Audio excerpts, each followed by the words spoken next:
잠언, 우리 삶을 비추는 지혜의 등불. 잠언서는 히브리 성경, 타나크에서 가장 자주 인용되는 책 중 하나입니다. 성경의 성문서 케투빔 중 두 번째 책인 잠언은 도덕성, 개인적 책임감, 그리고 율법, 즉 토라의 가치를 중심으로 우리의 삶과 관계를 세워가는 것이 얼마나 중요한지를 가르쳐주는 지혜로 가득 차 있습니다. 잠언은 우리 문화 속에 깊이 뿌리내린 명언들의 보고이기도 합니다. 교만은 패망의 선봉이요 매를 아끼는 자는 그의 자식을 미워함이라와 같은 말씀이 대표적입니다. 또한 게으른 자여 개미에게 가서 그가 하는 것을 보고 지혜를 얻으라와 같은 생생한 권고와 여호와를 경외하는 것이 지식의 근본이라는 변치 않는 핵심 주제를 담고 있습니다. 유대 전통에 따르면 솔로몬 왕이 잠언의 저자로 알려져 있으며 히브리어로는 미슐레이 슐로모, 즉 솔로몬의 잠언이라 불립니다. 비록 현대학자들이 이 책의 최종 완성 시기를 솔로몬 통치 훨씬 이후로 보기도 하지만 저자가 누구든 이 책은 인생과 사랑, 자녀 양육, 고난을 다루는 법, 그리고 선한 사람이 되는 법에 대해 가장 실제적인 지침을 제공합니다. 잠언의 깊은 통찰을 보여주는 10가지 선고들을 함께 나누고자 합니다. 첫째, 생명나무인 지혜입니다. 잠언 3장 18절에 지혜는 그 얻은 자에게 생명나무라. 지혜를 가진 자는 복되도다라고 말합니다. 유대인들에게 이 구절은 잠언에서 가장 잘 알려진 말씀일 것입니다. 지혜, 특히 고전적 해석에서의 토라가 곧 생명나무 에츠하임이라는 개념의 기원이기 때문입니다. 이 생명나무라는 표현은 유대교 회당의 이름이나 기도서의 제목, 장신구 등에 영감을 주는 핵심 주제이며 안식일 예배 중 토라를 꺼낼 때 찬양으로 불리는 핵심 구절이기도 합니다. 둘째로 금은보다 귀한 지혜를 말합니다. 잠언 3장 13절부터 15절까지 지혜를 얻은 자와 명철을 얻은 자는 복이 있나니 이는 지혜를 얻는 것이 은을 얻는 것보다 낫고 그 이익이 정금보다 나음이니라. 지혜는 진주보다 귀하니 내가 사모하는 모든 것으로도 이에 비교할 수 없도다 라고 말합니다. 잠언은 고대의 텍스트이지만 그 지혜는 시대를 초월합니다. 끊임없이 더 많은 돈과 화려한 차, 최신 기기를 쫓게 만드는 현대 소비주의 문화 속에서 잠언은 지혜가 세상 그 어떤 것보다 가치 있음을 일깨워줍니다. 셋째, 잠언 24장 16절에서 말하는 7번 넘어질지라도입니다.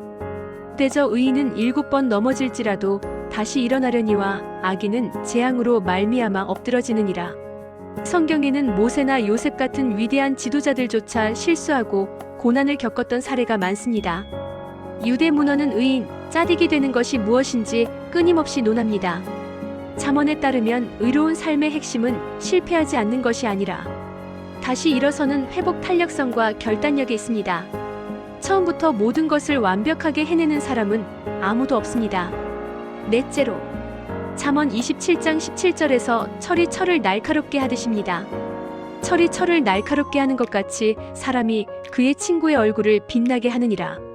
창세기는 사람이 혼자 사는 것이 좋지 아니하니라고 말씀하십니다. 잠언은 이 개념을 확장합니다. 유대교의 오랜 전통인 하브루타, 즉 짝을 지어 공부하는 것은 이 말씀에 뿌리를 둡니다. 동료와 함께 공부할 때 질문하고 다른 해석을 고민하며 주제를 깊이 마스터할 수 있습니다. 지혜는 관계 속에서 날카로워집니다. 다섯째로, 잠언 10장 11절에서 의인의 입은 생명의 샘이라고 말합니다.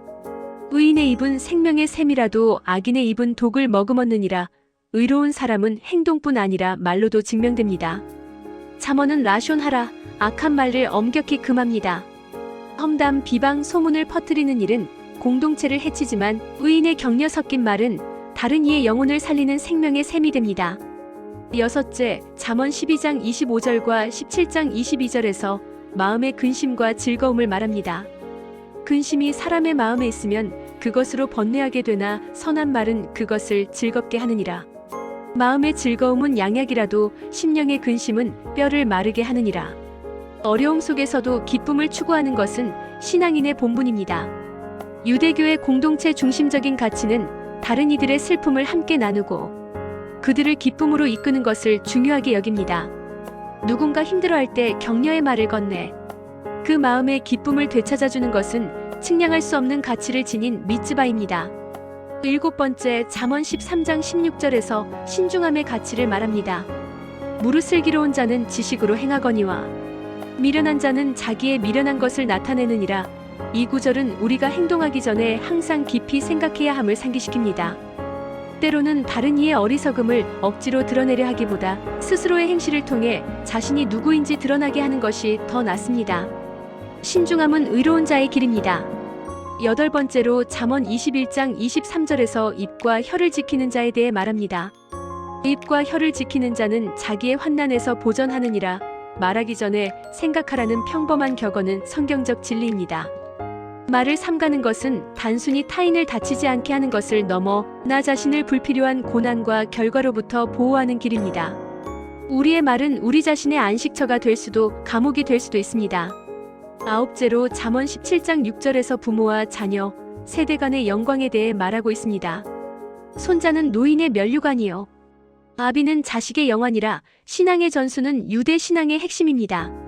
아이들은 가장 가까운 이들의 본을 따릅니다. 따라서 다음 세대에게 의로운 삶의 모범을 보이는 것은 지혜를 전수하는 것만큼이나 중요합니다. 세대 간의 서로를 향한 존중과 사랑 속에 하나님의 영광이 거합니다. 10번째로 잠언 4장 23절에서 마음을 지키라고 말합니다. 모든 지킬 만한 것 중에 더욱 내 마음을 지키라. 생명의 근원이 이에서 남이니라. 유대 미드라쉬에 따르면 토라의 계명들은 인간의 신체 기관들에 대응한다고 합니다. 마음이 없는 인간이 과연 무엇을 할 수 있겠습니까? 우리의 마음이 없다면 어떻게 하나님의 계명과 연결될 수 있겠습니까? 그러므로 마음을 지키는 것은 신앙생활의 가장 근본적인 지킴입니다. 보너스 잠언 31장 10절부터 31절까지는 현숙한 여인에 대해 이야기합니다. 잠언의 마지막 22구절은 에시트 하일 현숙한 여인으로 잘 알려져 있습니다. 유대인들은 안식일 저녁 식사 전에 이 노래를 부르곤 합니다. 17세기 신비주의자들은 이 구절들을 하나님의 여성적 현현인 쉐키나에 대한 찬양으로 이해했고, 다른 많은 이들은 잠언서 전체에서 강조된 지혜 그 자체를 상징한다고 봅니다. 삶의 끝에서 우리는 이 지혜를 입은 사람으로 기억되어야 할 것입니다.